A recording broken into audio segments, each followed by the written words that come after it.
आगामी लोकसभा चुनाव की तैयारी की समीक्षा के लिए चुनाव आयोग की टीम का 2 दिवसीय पटना दौरा आज से शुरू होगा और इस 2 दिन के दौरे में आयोग राज्य के सभी मान्यता प्राप्त राजनीतिक दलों और सभी डीएम, एसपी, मुख्य सचिव, डीजीपी, इनकम टैक्स, एक्साइज, परिवहन, वाणिज्य कर, राज्य की लीड बैंक समेत अन्य अधिकारियों के साथ 2 दिनों तक बैठक करेंगे। दूसरे दिन प्रेस वार्ता के साथ ही आयोग की टीम दिल्ली वापस लौट जाएगी।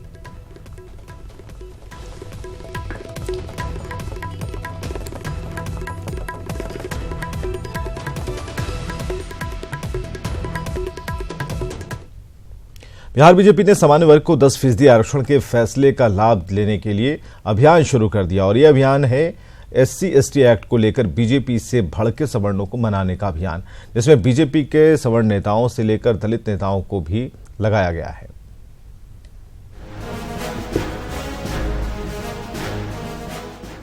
संसद में विधेयक लाकर SC/ST एक्ट को पहले जैसा ही सख्त बनाकर मोदी सरकार ने सवर्णों की जो नाराजगी मोल ली, उसका डैमेज कंट्रोल करने के लिए बीजेपी 10% आरक्षण विधेयक ले आई। अब उस पर बिहार बीजेपी पूरी प्लानिंग के तहत आगे बढ़ रही है। पार्टी ने इसके लिए सवर्ण नेता डॉक्टर CP ठाकुर और दलित नेता संजय पासवान को चुना है। ये नेता पार्टी के सवर्ण समर्थकों के बीच जाकर 10% आरक्षण बिल की खूबियों को गिनाएंगे और उन्हें ये यकीन दिलाएंगे कि बीजेपी सवर्णों की खैरख्वाह है। सरकार ने, प्रधानमंत्री ने और सब लोगों ने मिलकर जो किया, ये सराहनीय काम हुआ। जो उस वर्ग को उठने के लिए एक मौका दिया कि जो और वर्ग को सुविधा जो मिलती थी, इन लोगों को भी कुछ सुविधा मिलेगी। और ऐसा भी है कि किसी वर्ग को जरा भी छुआ नहीं, जिसको जो मिल रहा था उसको कभी डिस्टर्ब नहीं किया किसी को। उसके अलावे इस वर्ग को भी सुविधा दिया। आरक्षण एक टूल है एम्पावरमेंट का, ये सबने स्वीकार किया है। इसलिए हम स्वागत करते हैं और हम इस महाअभियान को कुंठा मुक्ति अभियान मानते हैं। अभी जो आरक्षण है सामान्य वर्ग के लोगों को, सामान्य वर्ग के लोग ये बिल्कुल संजीदगी से प्रबुद्ध वर्ग के लोग हैं। हमें लगता है कि आरक्षण की लड़ाई लड़ने में जो हम सब लोग जहाँ कमजोर पड़ रहे थे, वहाँ हमें मजबूती मिलेगी। वह जो वर्ग आ रहा है सामान्य वर्ग का लोग, उनसे मिलेगी मजबूती और उनके अनुभव का लाभ लेते हुए हम सब लोग आरक्षण में लूपहोल्स है उससे निपटेंगे हम। बीजेपी के दूसरे दलित और सवर्ण नेता भी सवर्ण आरक्षण के इस माहौल को अपने पक्ष में करने में लगे हैं, यानी बीजेपी ने इसे पूरी तरह से एजेंडा बना लिया है।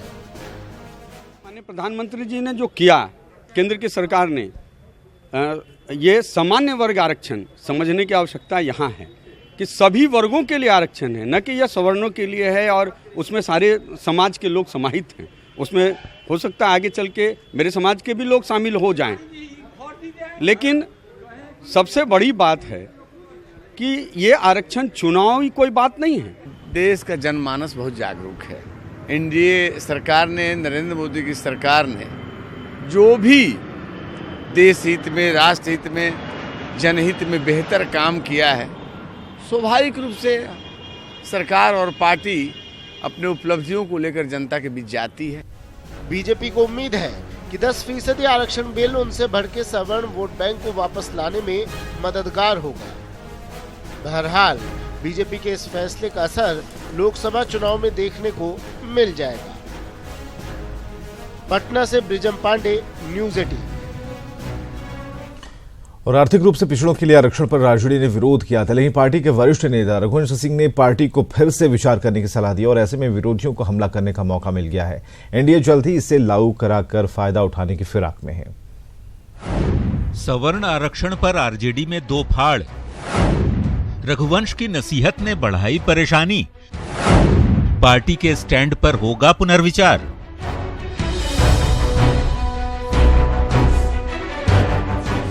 राजद के वरिष्ठ नेता रघुवंश प्रसाद सिंह अपने बेबाक राय के लिए जाने जाते हैं, लेकिन यही बेबाकी पार्टी के लिए परेशानी का सबब भी बन जाती है। सवर्ण आरक्षण को लेकर पार्टी के स्टैंड के खिलाफ रघुवंश बाबू ने मुखर बयान दे डाला है और कहा है कि पार्टी के घोषणा पत्र में गरीब सवर्णों को आरक्षण देने की बात कही गई है, लेकिन पार्टी ने जल्दबाजी में सवर्ण आरक्षण का विरोध कर दिया। रघुवंश ने दावा किया कि पार्टी इस मुद्दे पर पुनर्विचार कर रही है, क्योंकि अगर ऐसा नहीं होता है तो पार्टी आइसोलेशन में चली जाएगी। सब लोग ना सब विचारण हो रहा है। सब पुराना भी जो घोषणा पत्र था उसमें बाबू लालू प्रसाद 10%, 15% बोलते रहे, तो उस सब पर विचारण हो रहा है। उन लोगों ने जाना नहीं, देखा नहीं, आइसोलेशन में नहीं जाना चाहिए। सब पार्टी वाला बोल उल करके सपोर्ट कर दिया, ये लोग वोट डाल दिया। तो उस वक्त गलती हुई थी पार्टी, तो उसको सब विचारण कर रहे हैं लोग। जाहिर तौर पर रघुवंश बाबू की नसीहत ने आरजेडी को सवर्ण आरक्षण के मुद्दे पर पैक फुट पर ला दिया है, जबकि एनडीए के नेता रघुवंश के बहाने राजद पर सवर्ण विरोधी होने का आरोप लगा रहे हैं और बिहार में भी जल्द सवर्ण आरक्षण लागू करने की मांग के साथ ही इस मुद्दे का फायदा उठाना भी चाहते हैं। महामहिम राष्ट्रपति जी का हस्ताक्षर हो गया, बहुत सारे स्टेट में लागू भी हो गया, परसों से ही, कल से ही लागू हुआ। तो अब इसमें समीक्षा करने से फायदा क्या बरसा जब कृषि सुखाना, जब खेती सूख गया उसके बाद बारिश होगी, इसका कोई अर्थ नहीं है। तो निश्चित रूप से मांग करते हैं कि जितना जल्दी हो बिहार में भी लागू हो। लेकिन अब तो गाड़ी आगे बढ़ चुकी है, अब गाड़ी आगे बढ़ चुकी है, प्लेटफार्म से निकल चुका है। अब प्लेटफार्म पर सीना पीटने से कोई फायदा होने वाला नहीं। बहरहाल मौका चुनावी है और हर राजनीतिक पार्टी बहुत ही सोच समझकर कदम उठा रही है, लेकिन ये भी इत्तेफाक ही कहा जाएगा कि 2015 के विधानसभा चुनाव में मोहन भागवत के आरक्षण की समीक्षा का बयान एनडीए को तब भारी पड़ा था, जबकि इस बार सवर्ण आरक्षण का मुद्दा एनडीए का बड़ा चुनावी हथियार बनता दिख रहा है। आनंद अमृतराज, न्यूज़ 18 पटना। लालू के बड़े बेटे तेज प्रताप की जनता दरबार के बाद अब तेजस्वी चौपाल लगाएंगे और ये चौपाल किसी चाय की दुकान पर नहीं बल्कि ट्विटर पर रहेगी। वहीं इस चौपाल के ऐलान के बाद सियासी बयानबाजी भी जारी है। –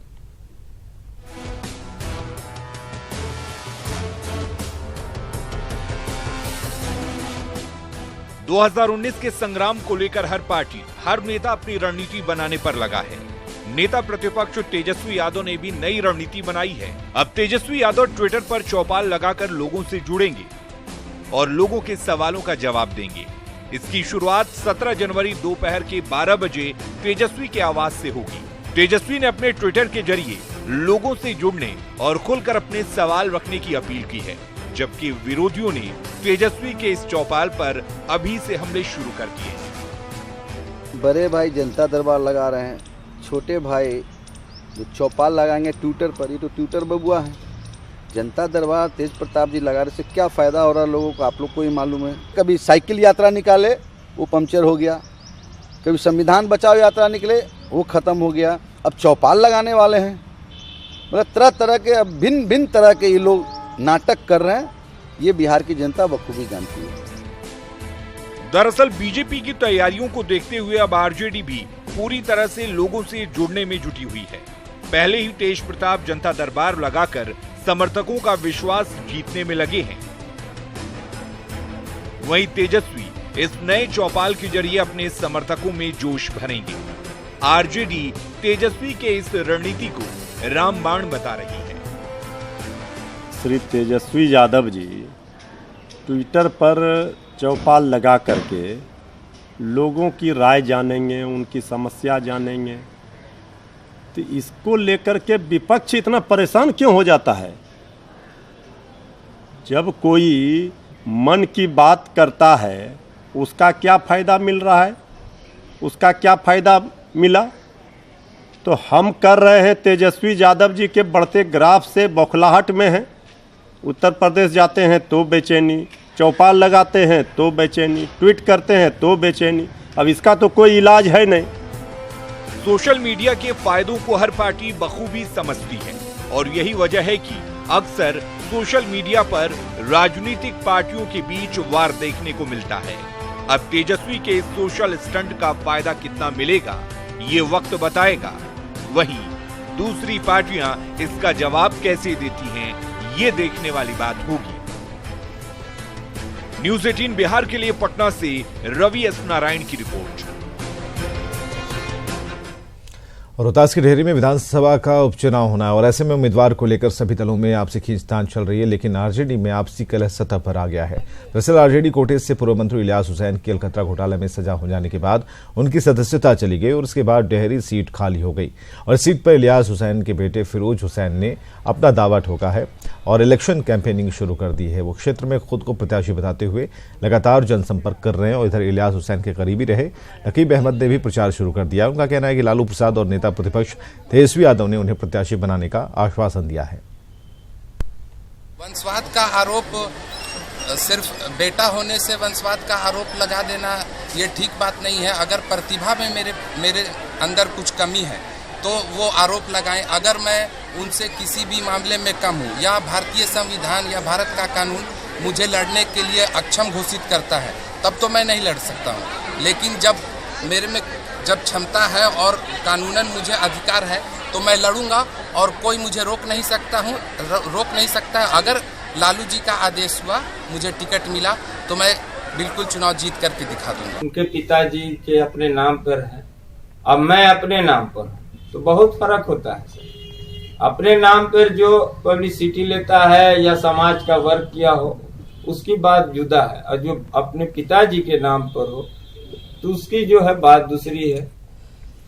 इधर वैशाली में भ्रष्टाचार मामले को लेकर प्रशासन और आरजेडी के बीच ठन गई है। सदर एसडीओ ने पहले से प्रस्तावित आरजेडी के धरने को नामंजूर करते हुए प्रखंड मुख्यालय के आसपास धारा 144 लागू करने का आदेश जारी किया है और इसके बाद धरना को रोकने के लिए भारी संख्या में पुलिस बल की तैनाती की और निगरानी के लिए कई जगहों पर सीसीटीवी कैमरे लगाए गए और इस वजह से आरजेडी ने प्रखंड मुख्यालय से 500 मीटर की दूरी पर धरना आयोजित किया। इसमें आरजेडी के वरीय नेता रघुवंश प्रसाद सिंह और पातेपुर के विधायक प्रेमा चौधरी शामिल हुई। बड़ा साजिश किया जाता है, जराम आशीष राय को किसी तरह से जेल में फंसा दिया जाए, जेल में बंद करा दिया जाए ताकि कोई बोलने वाला नहीं हो, हिम्मत नहीं करे दूसरा आदमी।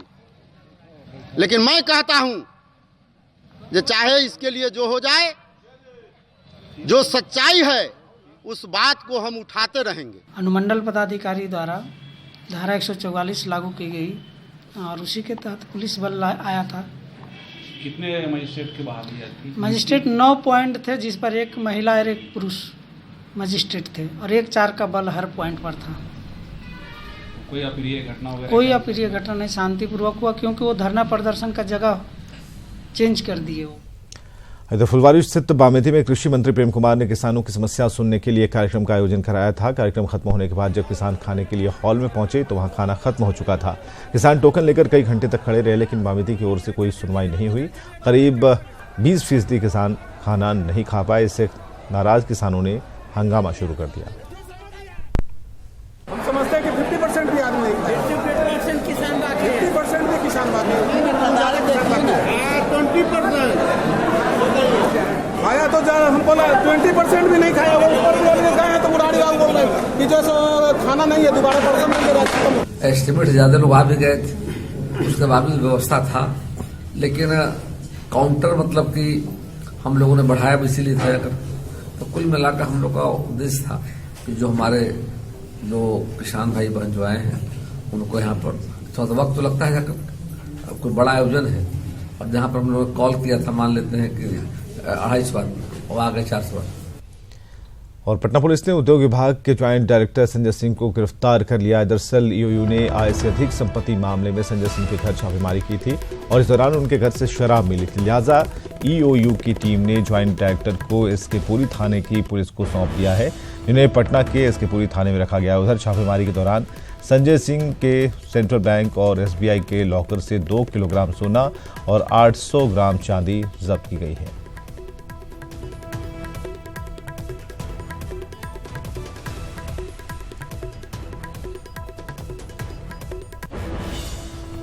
और बड़ी खबर है सीतामढ़ी से, जहां रूनी सैदपुर में जमीन बंदोबस्ती की मांग को लेकर बीते 6 दिनों से अनशन पर बैठे अनशनकारियों को जिंदा जलाने की कोशिश की गई है। बताया जा रहा है कि असामाजिक तत्वों ने अनशनकारियों पर पेट्रोल फेंका, जिसमें 2 अनशनकारी झुलस गए, जिन्हें इलाज के लिए SKMCH में भर्ती कराया गया है। घटना के बाद आक्रोशित लोगों ने NH 77 पर घंटों जाम लगाया।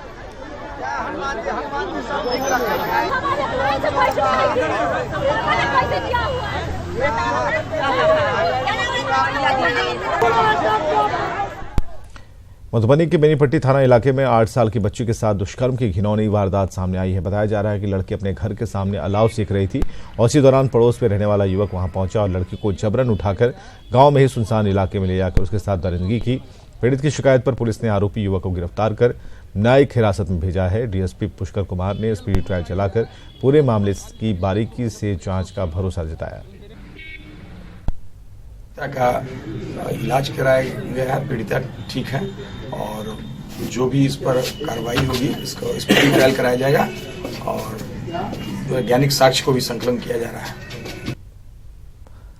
समस्तीपुर में एक निजी स्कूल के संचालक के घर पर असामाजिक तत्वों ने जमकर हंगामा किया और इस दौरान असामाजिक तत्वों ने कई राउंड फायरिंग की। बमबाजी की घटना मुफस्सिल थाना क्षेत्र के आदर्श नगर की है, जहां पर सिटी सेंट्रल स्कूल के संचालक संजीव पांडे के घर पर हमला किया गया। बमबाजी और फायरिंग करने वाले सभी असामाजिक तत्व पुलिस के पहुंचने से पहले फरार हो गए। निकला रहे थे यहाँ हॉस्टल से, यहाँ पे स्टडी वाला यहाँ पे आ रहे थे तो दो बाइक से दो आया, एक बच्चा को गाली दे के बुलाया, बच्चा भाग गया ऊपर तो गार्ड को पकड़ के मारा दीवार में और बंदूक भी लेके आया था। बंदूक से दिखा निकाला गाली गलौज किया, हम लोग को मारपीट किया। हम लोग और वहाँ पे पहचानते थे, आप पहचानते हैं किसी को? पहचानते हैं। अररिया में प्रशासन की लापरवाही की वजह से हिंसक झड़प और पथराव हो गया। ग्रामीणों का आरोप था कि फारबिसगंज प्रशासन को भूमि विवाद की पहले से जानकारी थी। दरअसल अररिया के भरगावा में मंदिर निर्माण के दौरान भजन कीर्तन को रोकने गए फारबिसगंज एसडीओ ने शुरुआती दौर में बल प्रयोग करते हुए स्थानीय लोगों के साथ मारपीट की। इसके बाद ग्रामीण भड़क गए और पुलिस पर पथराव शुरू कर दिया। लिहाजा पुलिस ने आत्मरक्षा में 4 राउंड हवाई फायरिंग की।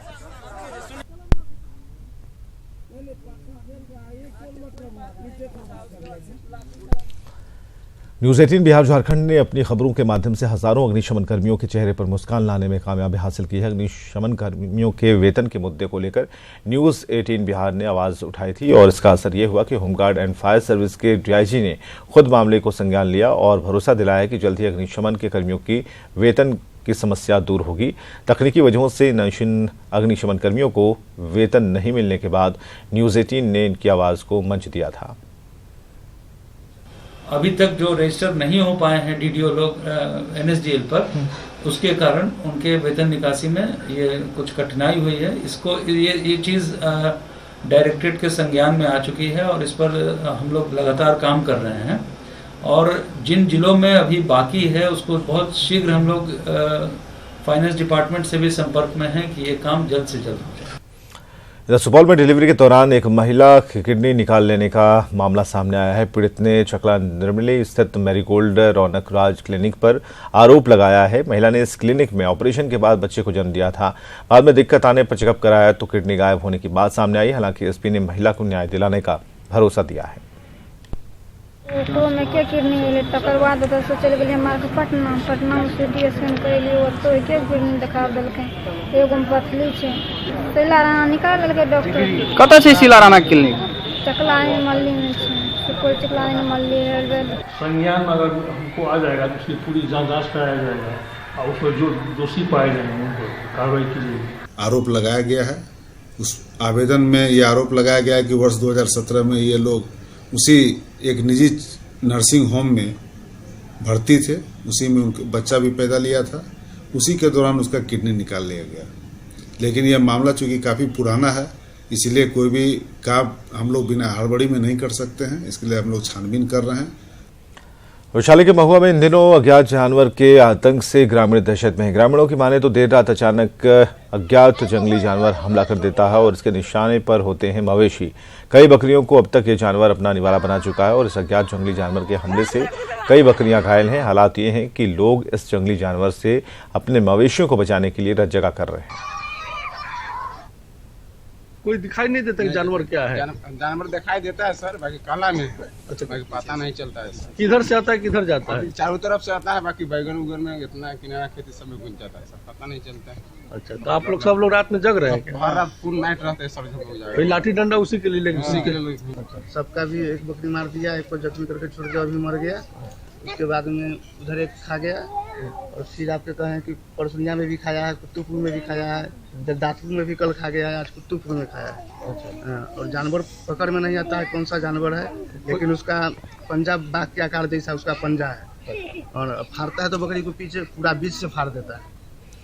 और बिहार में साइबर क्राइम के शिकार लोगों को केस दर्ज कराने के लिए थाने के चक्कर नहीं लगाने पड़ेंगे। ईओयू के एडीजी जेएस गंगवार ने इस बात की जानकारी देते हुए बताया कि साइबर क्राइम की कोई क्षेत्र सीमा नहीं है, इसलिए सभी थाना अध्यक्षों को आदेश दिया गया है कि वो साइबर क्राइम का कंप्लेन आने पर हर हाल में केस दर्ज कर लें। आपको बताएं कि इसी कड़ी में राज्य भर के 40 थानेदारों को ट्रेनिंग देने की शुरुआत की गई। 5 दिनों तक चलने वाले इस ट्रेनिंग प्रोग्राम का उद्घाटन आईबी के एडिशनल डायरेक्टर विवेक श्रीवास्तव ने किया। और इस बुलेटिन में इतना ही। बिहार की बाकी खबरों को देखने के लिए लॉगिन कर सकते हैं हमारी वेबसाइट news18bihar.com पर।